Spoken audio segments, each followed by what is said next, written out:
இந்த படத்தோட title Rajesh sir VSOP அப்படின்னு வச்ச உடனே வந்துட்டு இந்த படம் ஜெயிச்சிருச்சு அப்படின்ற ஒரு சந்தோஷமாயிட்டாரு. என்ன சார் அப்படின்னா, இல்லை நம்ம ஏரியாவில் ஒரு டைட்டில் கிடச்சிருச்சு, அதில் கண்டிப்பாக டெஃபினட்டாக ஒரு ஹிட் ஃபார்முலா தான் அப்படின்னாரு.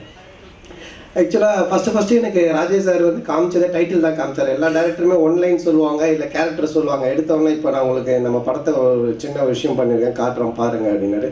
காமிச்சா ஒரு பாட்டில் ஒன் பண்ணி அதில் விஎஸ்ஓபி அப்படின்னு போனால் சார் செம்மையாக இருக்குது சார், நான் இதான் படம் அப்படின்னாரு. சூப்பர் சார் அப்படின்னா. ஸோ அதுக்கப்புறம் தான் வாசு சரணும் ஒன்றா படிச்சோங்க அப்படின்றது. ஆக்சுவலாக ராஜேஷ் சாரை பற்றி நான் சொல்லணுன்னா, என்னுடைய ஃபஸ்ட்டு எஸ்எம்எஸ் அப்போ ஆரம்பித்தேன். எஸ்எம்எஸ் முன்னாடி வரைக்கும் பார்த்தீங்கன்னா நான் ஒரு காமெடியன், ஆனால் ஒரு சின்ன ஃபோட்டோ வந்து போடுவாங்க சைடில், அப்படி தான் இருக்கும். அஸ் எ காமெடியனாக பார்த்தீங்கன்னா எந்த காமெடியாக இருந்தாலுமே எனக்கு தெரிஞ்சு பாஸுக்கு முன்னாடி வரைக்குமே ஒரு சின்ன ஃபோட்டோ தான் வரும், ஹீரோஸ் தான் பெருசாக வரும். ஆஃப்டர் பாஸுங்கிற பாஸ்கரனுக்கு அப்புறம் பார்த்தீங்கன்னா தான் ஒரு ட்ரெண்டேஜ் ஒரு செட் பண்ணார், ஒரு பாலிவுட் மாதிரி. ஒரு ஹீரோவுக்கு ஈக்குவலாக ஒரு காமெடியனுடைய ஃபோட்டோவும் வரும், ஒரு டபுள் ஹீரோ மாதிரி இருக்கும். ஸோ இது வந்துட்டு என்ன சொல்கிறது, இது ஆஸ் ஏ ஆரியா ஃபஸ்ட்டு லோ பண்ண எனக்கு பாஸ்ங்கிற பாஸ்கரில் பார்த்தீங்கன்னா ஒரு ஹீரோவும் அது வந்து ஏற்றுக்கணும். ஓகே, எனக்கு ஈக்குவலாக ஒரு காமெடியோட ஃபோட்டோ போடலாம் அப்படின்ட்டு.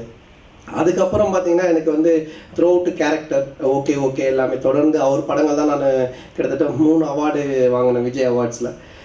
அதுக்கப்புறம் எனக்கு ஒரு செல்ஃப் கான்ஃபிடென்ட் வந்துச்சு. ஒரு த்ரூ அவுட் கேரக்டர் பண்ணுறோம், நமக்குள்ளே ஒரு ட்ரெஸ்ஸிங் சென்ஸ், ஒரு ஆஸ் ஏ ஹீரோவோட ஒரு செகண்ட் ஹீரோ மாதிரி ட்ராவல் பண்ணுறோம். காமெடியிலேருந்து ஒரு செகண்ட் ஹீரோ, நீ தான் சார் செகண்ட் ஹீரோ, அந்த மாதிரி ஒரு ட்ரெண்டு உருவாச்சு. அதுக்கப்புறம் நீங்களே ஹீரோவாக பண்ணலாமே அப்படின்னு ஒரு டாக் வந்தது. அதுக்கப்புறம் இனிமே எப்படி தான் அப்படின்னு ஒரு படம் வல்லவனுக்கு புல்லும் இதெல்லாம் பண்ணேன். அதுவும் அவருடைய ஒரு சின்ன இது நிறைய கான்ட்ரிபியூஷன் நான் கேட்டேன் சார், இது மாதிரி பண்ணுறேன் அப்படின்னு நிறைய சொன்னார்.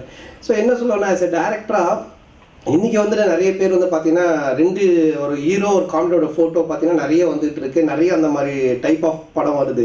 ஆஃப்டர் பாஸ்ங்கிற பாஸ்கரன் தான் வந்துட்டு இதை ஸ்டார்ட் பண்ணியே விட்டுச்சு. ஆஸ் ஏ ஒரு என்ன சொல்ல, ஒரு கிரியேட்டராக ஒரு இன்ஜினாக அதுக்கு இருந்தார். அது உண்மையிலே ஒரு பாராட்டக்கூடிய ஒரு விஷயம். ஒரு டேரக்டராக அவ்வளோ போல்டாக இறங்கி இந்த மாதிரி ஒரு காமெடிக்கு இவ்வளோ பெரிய த்ரூ அவுட் கேரக்டர் கொடுத்து இந்த மாதிரி ஒரு ட்ரெண்ட் செட் பண்ணோம், ஒரு ட்ராக் வைக்கக்கூடாது, அவனுக்கு ஒரு கதை பண்ணணும் அப்படின்ட்டு.